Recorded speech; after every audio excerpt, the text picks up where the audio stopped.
Right breaking చూస్తున్నాం. జోగులాంబ గద్వాల జిల్లాలో rice మిల్లర్ల మాయాజాలం వెలుగు చూసింది.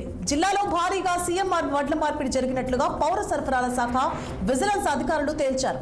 జిల్లాలో సేకరించిన సన్న వడ్లను కర్ణాటక రాష్ట్రానికి తరలించి అక్కడి నుంచి సన్న వడ్లకు బదులు దొడ్డు వడ్లను తీసుకొచ్చినట్లు గుర్తించారు.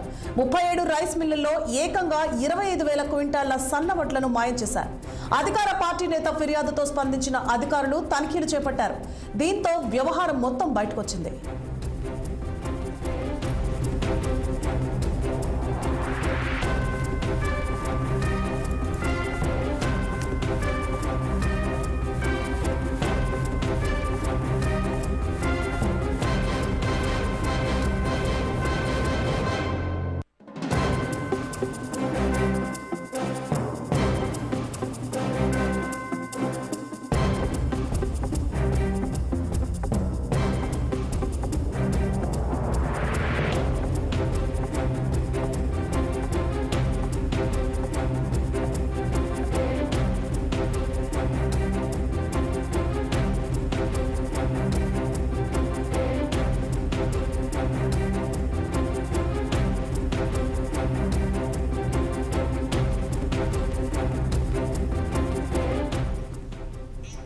రైట్ ఇక జోగులాంబ గద్వాల జిల్లాలో రైస్ మిల్లర్ల మాయాజాలం వెలుగు చూసింది.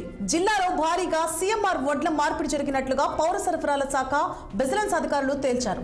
జిల్లాలో సేకరించిన సన్న వడ్లను కర్ణాటక రాష్ట్రానికి తరలించి అక్కడి నుంచి సన్న వడ్లకు బదులు దొడ్డు వడ్లను తీసుకొచ్చినట్లు గుర్తించారు.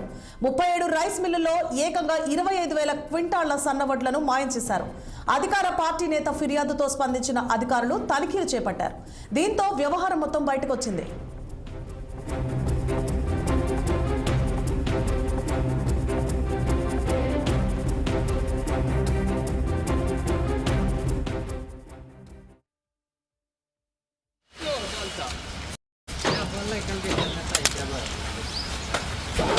दक्षिण